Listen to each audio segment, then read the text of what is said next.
Would you talk about Microlease India's performance in 2017? Certainly. Microlease actually in 2017 has had a very strong growth. We're very happy with our performance. We've been in this country since 2010. We've invested more than $20 million in test equipment provision during that time. And year on year, we just keep seeing things getting better and better. We're expanding into new markets, new sectors, and we're opening our second office now in the south of the country in Bangalore.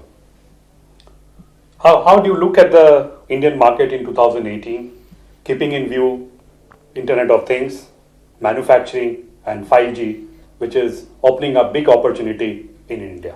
Yeah, these are very exciting times, aren't they, for this country.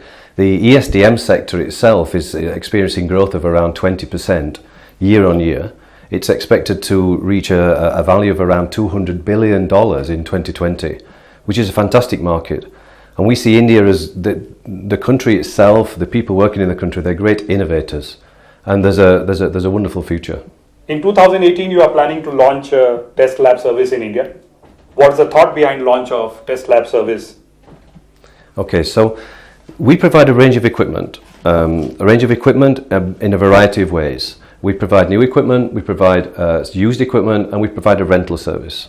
Until now, that particular service, if you like, has been taken up mostly by the larger companies. Those larger companies can afford to invest in the test equipment, but test equipment is getting more and more expensive, and the lifetime of the test equipment is actually getting shorter.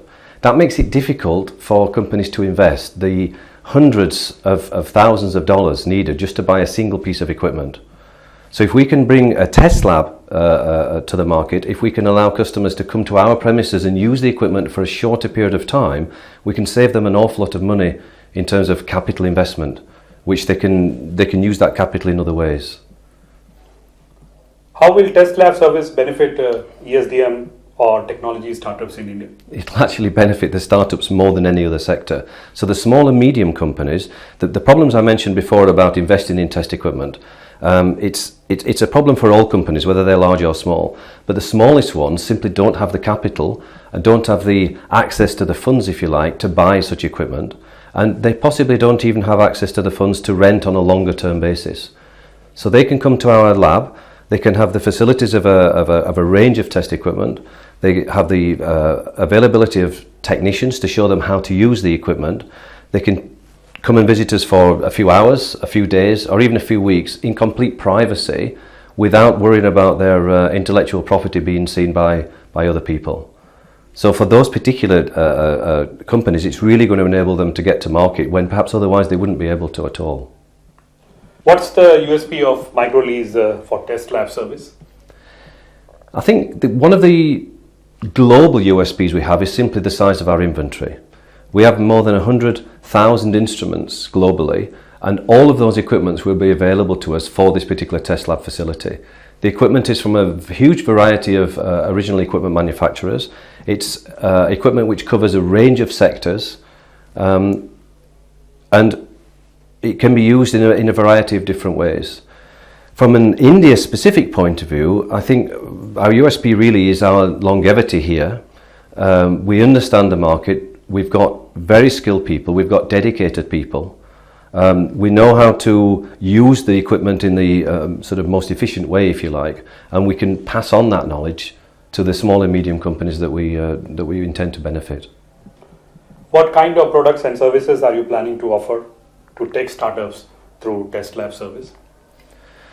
We'll have a range of equipment, from the smallest power supplies, if you like, some handheld equipment, through mixed signal oscilloscopes, high frequency oscilloscopes, signal generators, spectrum analyzers, network analyzers. So a whole range of equipment, some of which will be, as I say, extremely expensive equipment in actual fact, upwards of $400,000, $500,000 per box. And we'll be able to use that equipment for a variety of purposes, high-speed digital development, RF microwave development, chip validation, etc. So almost any sector within the ESDM sector, if you like, will be able to benefit from this particular equipment. What would be the payment model for ESDM and tech startups if they use your We're offering service? once again an innovation, and this innovation came from our India team. So it's a pay-as-you-go model. People will be able to come along, simply sign up for whatever duration they wish to use the equipment, and then just pay as they go along. There'll be no huge upfront cash payment and no commitment to continue to have to use the service either. So it'll be very flexible for them. Is this first of its kind for Microlease? It's the first of its kind, certainly for us globally, potentially for anybody globally in actual fact, and it's the first of its kind certainly in India. We're offering equipment, people can come along and visit us, they'll have the dedicated services of a technician to help them to use it, and they can come at very, very short notice.